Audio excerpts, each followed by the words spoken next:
네. 그래서 지금부터 연결할 분은 더불어민주당의 전략통으로 꼽히는 의원인데요. 민병두 더불어민주당 의원 연결하겠습니다. 여보세요. 네, 안녕하세요. 예, 안녕하세요, 의원님. 이명박 전 대통령 출국 금지 조치를 내려야 된다고 1인 시위까지 하셨어요.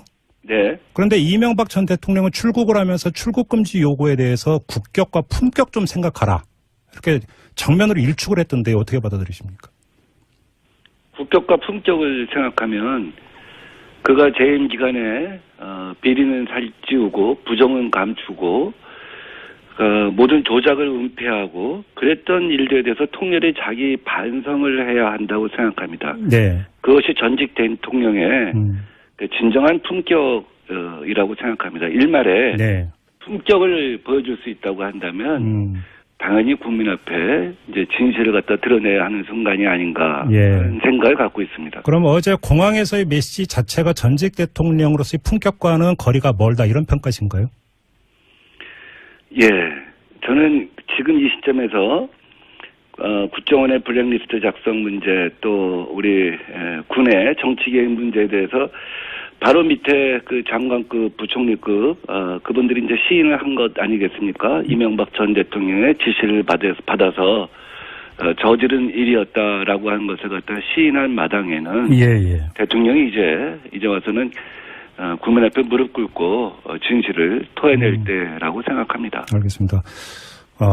귀국은 하겠죠, 이명박 전 대통령이. 그죠, 의원님? 저는 뭐 망명을 할 거라고 보지는 않습니다. 네, 그러면 망명이라고 하는 것은 국민 앞에서 국민 기억 속에서 사라지는 걸 선택하는 거 아니겠습니까? 네. 귀국을 약속한 시점까지 정확하게 귀국하기를 바라고 있습니다. 그러면 귀국하는 즉시 바로 검찰 조사에 들어가야 된다고 보시는 거예요? 지금 이명박 대통령을 둘러싼 그 혐의는 굉장히 많죠. 그중에 지금 최종적으로 거의 그의 소명이 필요한 것 여기까지 도달한 것이 이제 블랙리스트하고 군의 정치개혁 문제 아니겠습니까? 네네. 그래서 이 문제에 관해서는 우선 소환 조사를 하고, 그래서 사법 처리의 적당한 수순을 밟고, 그 나머지 다스 문제랄지 등등을 포함한 여러 가지에 대해서는 단계적으로 수사를 해가는 것이 맞다라고 생각을 합니다. 지금 저렇게 측근들하고 수시로 회의를 하고 마치 영웅인 양, 개선장부인 양 외국에 들락거리고 이건 국민들의 법감정이 동의하지 않는다라고 생각합니다. 우선 그러니까 댓글 공작과 블랙리스트부터 수사를 해야 된다. 그 말씀이시네요. 예. 그러면 해서는 안 된다고. 그 두 사안 같은 경우는 거의 이명박 전 대통령에 대한 소환 조사를 제외하고는 거의 그 검찰 수사가 올 때까지 왔다 이렇게 평가하시는 겁니까? 그렇죠. 그것은 뭐 본인들이 시인을 했기 때문에 이제 검찰이 이 부분에 대해서 수사를 늦추면 여러 가지로 그 수사에 있어서의 기싸움에서도 밀릴 수가 있고 또 이명박 대통령이 뭐 지금 일말의 어떤 기대를 갖고 있는 거겠지만 나름대로 자기 세력을 갖다 모아서 반전을 시도해 보려고 하는 그런 움직임도 있잖아요. 그런 것들 갖다 꺾는 의미도 저는 필요하다고 생각합니다. 지금 그 측근을 모아서 반전을 시도한다는 말씀을 하셨으니까 여쭤보겠는데 그러면 지금 정면 대응에 나서지 않았습니까? 이명박 전 대통령이. 그럼 여기서 그 누리고 있는 정치적인 포석, 전략적 포석은 어떻게 읽고 계세요? 할 수 있는 정면 대응을 사실 한 거죠. 그동안 뭐 페이스북에 글도 올리고 측근들을 통해서 얘기도 하고. 또 본인 이제 입으로 공항에 출국 기자회견을 갖다 하지 않았습니까? 그 정면 대응이라고 하는 것이 어떻게 보면은 정말 뭐 미미하다 한 정도이죠. 심지어 하루 전인가요? 그 이틀 전인가 홍준표 당대표가 자유한국당 당사의 3명의 대통령 이제 걸겠다고 하지 않았습니까? 이승만, 박정희, 김영삼 전 대통령이죠. 거기서도 이명박 전 대통령은 지워버렸잖아요. 그러니까 사실은 어떻게 보면 자유한국당 입장에서도 그저 체면 칠해로 자기들한테 화살이 돌아올까봐 지금 정치 보복 아니냐 하는 프레임을 갖다가 자꾸 내걸고 있는 것이지 이명박 전 대통령을 보호하기 위해서 죽기 살기로 나서겠다는 생각은 그 내부에서는 추호도 없다고 봅니다. 그러면 자유한국당조차 이명박 전 대통령 정치적 엄호를 안 할 것이다 이렇게 전망을 하세요? 그렇죠. 그건 자기들을 엄호하기 위한 것이죠. 자기들한테 그 다음 단계의 어떤 그 조사 같은 것이 들어올 수도 있지 않겠습니까? 가령 국정원 자금이 청와대만 그 통치자금을 쓰진 않았을 것이고, 가령 자유한국당에도 흘러들어갔다고 한다면 그걸 조사 안 할 수는 없는 거 아니겠습니까? 내부에서 아마 상당히 긴장하고 경계할 텐데 네. 그런 가능성에 대비해서 지금 자꾸 신적패다 뭐 정치보복이다 하는 방어막을 쳐놓는 것이지 MB를 보호하기 위해서 하는 것은 아니라고 보는 것이죠. 정리하면 MB 불똥이 당에 튀는 걸 막기 위해서 지금 나서고 있는 것이다. 이런 평가. MB를 활용하는 정도죠. 그래서. MB를 활용하는 정도다. 근데 지금 이명박 전 대통령 측근들은 일제히 지금 그 공격의 포문을 열었는데요. 예를 들어서 이재호 늘 푸른 한국당 대표 지난주 금요일에 저희하고 인터뷰를 했는데 이 댓글 공작 특히 군 사이버 사령부 문제에 대해서는 지금까지 밝혀진 것들만 놓고 보면 이건 논쟁거리도 안 되는 것이다. 이렇게 일축을 했거든요. 어떻게 받아들이세요? 글쎄, 그 부분은 이제 민주주의가 무엇인가, 헌법의 정신의 기본이 무엇인가에 대해서 그 망각한 것이 아닌가 하는 생각이 드네요. 그래요? 그 범죄를 저지르고 공범이 되고 거기에 만연되어 있다 보면 자기가 하는 일이 범죄인지 아닌지조차 모르는 경우가 있잖아요. 예. 오히려 자기 스스로는 그것을 갖다가 무슨 사명감으로 포장한 적이 있잖아요. 혹은 필요성에 의해서 네. 변명하고 포장하는 경우가 있는데 좀 어떻게 이재호 의원이 그 지경까지 갔는지 참 어떻게 보면 처량하고 불쌍해 보이네요. 근데 인터뷰 발매 이재호 그 대표께서는 자신이 이제 과거에 민주화 운동까지 한 그 점을 그러니까 강조를 하면서 특히나 MB에게 큰 문제가 없다는 점을 이렇게 그러니까 민주화 운동을 한 것을 더 이상 그분이 팔고 다니지 않았으면 좋겠어요. 아, 그래요? 예. 왜냐하면 민주화 운동에 대한 욕이고 또 스스로의 과거 삶에 대한 부정이라고 생각돼요. 그러면 이 댓글 공작 자체가 민주주의를 유린한 사건이다 이렇게 규정을 하시는 거군요. 간단히 이야기를 하면. 댓글 공작은 이미 특검에 의해서 또 그 이후에 많은 수사에 의해서 헌법과 민주주의에 위반되는 행위로 우리가 사법당국에 의해서도 정리된 사건 아니겠습니까? 그것을 어떻게 부인할 수 있을까요? 그렇게 보시는 거고요. 알겠습니다. 근데 지금 어떤 문제가 있냐면 검찰이 김관진 전 국방장관에 대해서 구속영장을 청구를 하면서 영장 내용에 이명박 전 대통령에 대한 부분은 전혀 기술을 하지 않았습니다. 그러면 이 점은 어떻게 해석을 해야 되는 걸까요? 수사 기법일 수도 있다고 봐요. 아, 그래요? 예. 히든카드로 숨겨놨다 이런 말씀이신가요? 히든카드는 아니죠. 왜냐하면 이미 다 드러나 있는 거 아니겠습니까? 이명박 대통령의 지시에 의해서 자기가 했다고 한 거 시인한 거니까. 그런데 그 이명박 전 대통령의 지시 부분을 상세히 기술하지 않은 거는 어떻게 보면은 이명박 전 대통령한테 피의 사실이 다 알려지게 되면 그래서 그 죄를 갖다 부정하거나 여러 가지 어떤 방어 전술을 쓸 수 있지 않겠습니까? 네네. 그래서 수사 기법상 이명박 대통령의 지시에 의한 부분을 이명박 대통령 소환 때까지는 적시하지 않았을 것이다 하고 생각합니다. 아, 수사 기법상 소환 조사를 대비해서 미리 그러니까 검찰이 확보하고 있는 의혹 내용을 알려줄 이유가 없다 이렇게 판단을 했다는 말씀이시네요. 네, 예. 알겠습니다. 홍준표 대표 그러니까 자유한국당 이 바른정당 의원들까지 이제 복당을 허용하면서 야권 보수 야권 단일화 쪽으로 지금 가속도를 붙이고 있는 게 아니냐 이런 평가가 있던데 의원님은 어떻게 보세요? 보수 야권은 이미 단일화가 된 것이죠. 돌아갈 사람은 다 돌아갔고. 사실 어떻게 보면 적폐의 복원이 된 거죠. 적폐의 복원이라고요? 네, 적폐의 복원, 구체적인 복원, 적폐의 연대를 갖다가 1차적으로 완성을 했다고 보죠. 그러나 그래서 몸집 불리기, 숫자 늘리기를 했다고 해서 국민들이 지금 다시 애정어린 시선을 갖다 그쪽에 보낼 것이냐. 저는 그렇게 보지 않습니다. 국민들이 자유한국당에 요구하는 것은 스스로에 대한 완전한 부정인 것이죠.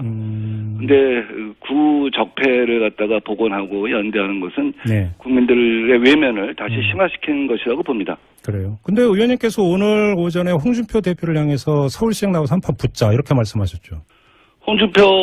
저는 홍준표 대표가 좀 건승하기를 기원합니다. 2011년도에도 7월 달에 당대표가 됐다가 이제 12월 달에 결국 사퇴를 했죠. 그 데자뷰가 반복되지 않길 저는 바라고 있습니다. 가능하면 홍준표 대표가 이제 건승해서 내년 서울시장 선거에서 저하고 지금 1승 1패 2번 겨루지 않았습니까? 지역구 말씀하시는 국회의원 선거. 예, 국회의원 선거 2012년. 예. 그래서 이제 이번에 마지막으로 한번 일합을 겨루자, 리턴 매치를 하자. 네. 홍준표 대표가 자유한국당의 네. 서울시장 후보가 되고 제가 민주당의 서울시장 후보가 돼서 네. 정말 대한민국이 어떻게 리모델링하고 다시 혁신해야 되는가에 대해서 고민을 같이 해보자 하는 생각을 갖고 있습니다만 네. 그러기 위해서 홍준표 대표가 이제 건승을 해야 되잖아요. 네. 현재의 당 지지율 갖고 건승하기가 좀 쉽지 않지 않겠느냐 하는 생각이 듭니다. 왜냐하면 이 상태로 가게 되면 네. 밑바닥에서 네. 결국 생존을 해야 되니까 초재선 의원들이 당대표의 사퇴를 요구할 가능성이 크다고 보는 것이죠. 그래요? 네. 그러면 그 명분이나 매개는 뭘로 잡을 수 있을까요? 그러면? 지지율이나 10에서 15% 갖고는 지방선거 칠 수가 없다는 것이죠. 예. 지금은 홍준표 대표가 김무성 씨하고 연대를 하고 있지만 네. 나중에 보면 그쪽에서 또 오히려 외면을 당할 수가 있는 것이죠. 네. 근데 그런 경우 정말 홍준표 대표가 그런 경우에는 내가 전선에서 깃발 꽂고 네. 장렬히 전사하겠다. 서울시장 선거에 내가 나서겠다. 왜냐하면 서울시장 선거 나서겠다는 또 의원들도 거의 없잖아요. 지금 당에. 예. 지금 지지율로 봐서는 그런 용기를 낼 의원이 이제 거의 없기 때문에 결국은 원외 대표인 홍준표 대표가 그런 식으로 사신성인을 하겠다고 해서 네. 자유한국당에서는 홍채제를 갖다 어떻게 보면 인정하는 타협이 있을 수도 있지 않나 하는 생각을 하고. 그게 그 내분을 수습하는 정치적 그 타협 카드가 될 가능성도 있다. 홍준표 서울시장 후보 카드가 이렇게 전망하시는 겁니까? 그렇죠. 지금 우리 과거 역대 선거를 봐도 지지율이 이제 우리 갤럽 조사에서 한 10% 약간 넘고 리얼미터 조사에서는 한 10%대 후반인데 예. 그런 10에서 18% 사이의 지지율을 갖고 수도권에서 사실은 광역단체장 후보, 기초단체장 후보, 광역의원 후보를 갖다가 확보하기 굉장히 어려운 상황이거든요. 예. 그렇다고 한다면 새로운 인물을 영입하거나 혹은 기존의 당 지도부에 있는 사람들이 내가 사신성인하겠다는 모습을 보여야 되는데 현재의 지지율 갖고는 외부 인사가 들어올 가능성이 별로 없잖아요. 네. 그렇다고 한다면 기존의 당을 책임지고 있는 사람들이 험지, 사지에 가서 뭔가 자기 헌신의 모습을 보여야 한다는 요구를 받을 수밖에 없는 것이죠. 알겠습니다. 그런 요구마저 외면하게 되면 결국 당에서 그러면 당신 갖고는 선거를 치를 수가 없으니까 당 간판을 바꾸자. 깃발을 교체하자 하는 얘기가 될 수밖에 없다는 것이죠. 그래서 저는 실제로는 홍준표 대표가 내년에 본인의 연명을 위해서도 서울시장 후보로 나올 가능성이 크다. 또 네. 당의 역학 구조상 그렇게 될 가능성이 크다라고 보는 것이고. 마지막으로 그러면 이 점을 안 여쭤보겠습니다. 그렇게 되면 저하고 기꺼이 내년에 마지막으로 한번 그 일합을 겨루자 하는 생각을 갖고 있습니다. 지금 바로 그 질문 마지막으로 드리고 싶었는데 나하고라고 말씀하셨으니까 그러면 예. 더불어민주당 서울시장 후보는 민병두 거의 때는 당상입니까, 의원님? 이제 박원순 서울시장이 이제 3선을 도전을 할 것이냐 말 것이냐에 대한 고민이 있는 것으로 알고 있습니다. 우리 많은 국회의원들이나 또 박원순 시장을 아끼는 분들은 이제 3선 서울시장을 하게 되면 대통령 꿈을 포기하는 사람처럼 보인다. 네. 행정가처럼 비춰진다. 그러니까 링을 바꿔라. 네. 더 큰 링에 가서 준비를 해라. 여의도에 와서 경험도 하고 이렇게 해서 서울시장 선거 경선과 관련해서는 새로운 흐름, 새로운 물고 새로운 어떤 3선, 4선 의원들의 어떤 정책을 둘러싼 치열한 경쟁을 통해서 새로운 활기를 불어넣어주는 것이 좋지 않냐 하는 제안들을 많이 하고 있습니다. 그러나 최종적인 것은 박원순 시장이 결정을 하는 것이기 때문에 박원순 시장이 만약에 그렇게 3선 도전을 한다고 한다면 불가피하게 민병두나 몇몇하고 경선을 하겠죠. 알겠습니다. 자, 이 경선 문제는 나중에 따로 여쭤보도록 하고요. 여기서 마무리하겠습니다. 고맙습니다, 의원님. 네, 감사합니다. 네, 지금까지 더불어민주당의 민병두 의원이었고요. 멀다 이런 평가신가요? 예, 저는 지금 이 시점에서 국정원의 블랙리스트 작성 문제 또 우리 군의 정치개혁 문제에 대해서 바로 밑에 그 장관급 부총리급 그분들이 이제 시인을 한 것 아니겠습니까? 이명박 전 대통령의 지시를 받아서 저지른 일이었다라고 하는 것을 갖다 시인한 마당에는 대통령이 이제 와서는 국민 앞에 무릎 꿇고 진실을 토해낼 때라고 생각합니다. 알겠습니다. 귀국은 하겠죠, 이명박 전 대통령이. 그죠, 의원님? 저는 뭐 망명을 할 거라고 보지는 않습니다. 네. 그러면 망명이라고 하는 것은 국민 앞에서 국민 기억 속에서 사라지는 걸 선택하는 거 아니겠습니까? 네. 귀국을 약속한 시점까지 정확하게 귀국하기를 바라고 있습니다. 그러면 귀국하는 즉시 바로 검찰 조사에 들어가야 된다고 보시는 거예요?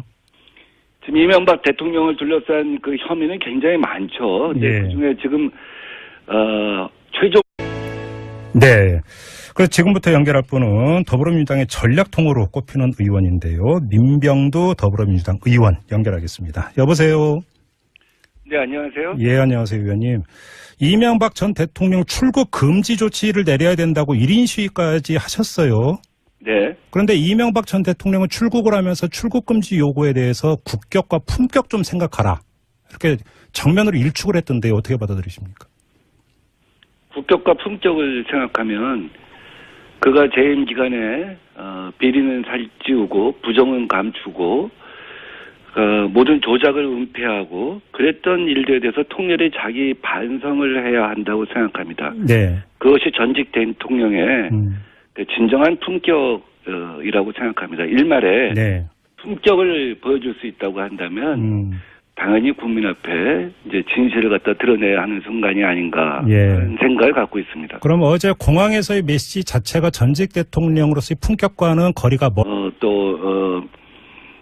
이명박 대통령이 뭐 지금 일말의 어떤 기대를 갖고 있는 거겠지만 나름대로 자기 세력을 갖다 모아서 반전을 시도해 보려고 하는 그런 움직임도 있잖아요. 네. 그런 것들 갖다 꺾는 의미도 저는 필요하다고 생각합니다. 지금 그 측근을 모아서 반전을 시도한다는 말씀을 하셨으니까 여쭤보겠는데 그러면 지금 정면 대응에 나서지 않았습니까? 이명박 전 대통령이. 그럼 여기서 그 누리고 있는 정치적인 포석, 전략적 포석은 어떻게 읽고 계세요? 할 수 있는 정면 대응을 사실 한 거죠. 그동안 뭐 페이스북에 글도 올리고 측근들을 통해서 얘기도 하고. 네. 또 본인 이제 입으로 공항에 출국 기자회견을 갖다 하지 않았습니까? 네네. 그 정면 대응이라고 하는 것이 어떻게 보면은 정말 미미하다 한 정도이죠. 심지어 하루 전인가요? 그 이틀 전인가 홍준표 당대표가 네. 자유한국당 당사의 3명의 대통령 이제 걸겠다고 하지 않았습니까? 예. 이승만, 박정희, 김영삼 전 대통령이죠. 예. 거기서도 이명박 전 대통령은 지워버렸잖아요. 최종적으로 거의 그의 소명이 필요한 것 여기까지 도달한 것이 이제 블랙리스트하고 군의 정치계의 문제 아니겠습니까? 네네. 그래서 이 문제에 관해서는 우선 소환 조사를 하고, 그래서 사법 처리의 적당한 수순을 밟고, 그 나머지 다스 문제랄지 등등을 포함한 여러 가지에 대해서는 단계적으로 수사를 해가는 것이 맞다라고 생각을 합니다. 지금 저렇게 측근들하고 수시로 회의를 하고 마치 영웅인 양, 개선장부인 양 외국에 들락거리고 이건 국민들의 법감정이 동의하지 않는다라고 생각합니다. 우선 그러니까 댓글 공작과 블랙리스트부터 수사를 해야 된다. 이 말씀이시네요. 예. 그러면 해서는 안 된다고. 그 두 사안 같은 경우는 거의 이명박 전 대통령에 대한 소환 조사를 제외하고는 거의 그 검찰 수사가 올 때까지 왔다 이렇게 평가하시는 겁니까? 그렇죠. 그것은 본인들이 시인을 했기 때문에 이제 검찰이 이 부분에 대해서 수사를 늦추면 여러 가지로 그 수사에 있어서의 기싸움에서도 밀릴 수가 있고. 그러니까 사실은 어떻게 보면 자유한국당 입장에서도 그저 체면 치레로 자기들한테 화살이 돌아올까봐 지금 정치 보복 아니냐 하는 프레임을 갖다가 자꾸 내걸고 있는 것이지 이명박 전 대통령을 보호하기 위해서 죽기 살기로 나서겠다 하는 생각은 그 내부에서는 추호도 없다고 봅니다. 그러면 자유한국당조차 이명박 전 대통령 정치적 엄호를 안 할 것이다 이렇게 전망을 하세요? 그렇죠. 그건 자기들을 엄호하기 위한 것이죠. 자기들한테 그 다음 단계의 어떤 그 조사 같은 것이 들어올 수도 있지 않겠습니까? 가령 국정원 자금이 청와대만 그 통치자금을 쓰지는 않았을 것이고, 가령 자유한국당에도 흘러들어갔다고 한다면, 그걸 조사 안 할 수는 없는 거 아니겠습니까? 내부에서 아마 상당히 긴장하고 경계할 텐데, 그런 가능성에 대비해서 지금 자꾸 신적패다, 정치보복이다 하는 방어막을 쳐놓는 것이지, MB를 보호하기 위해서 하는 것은 아니라고 보는 것이죠. 정리하면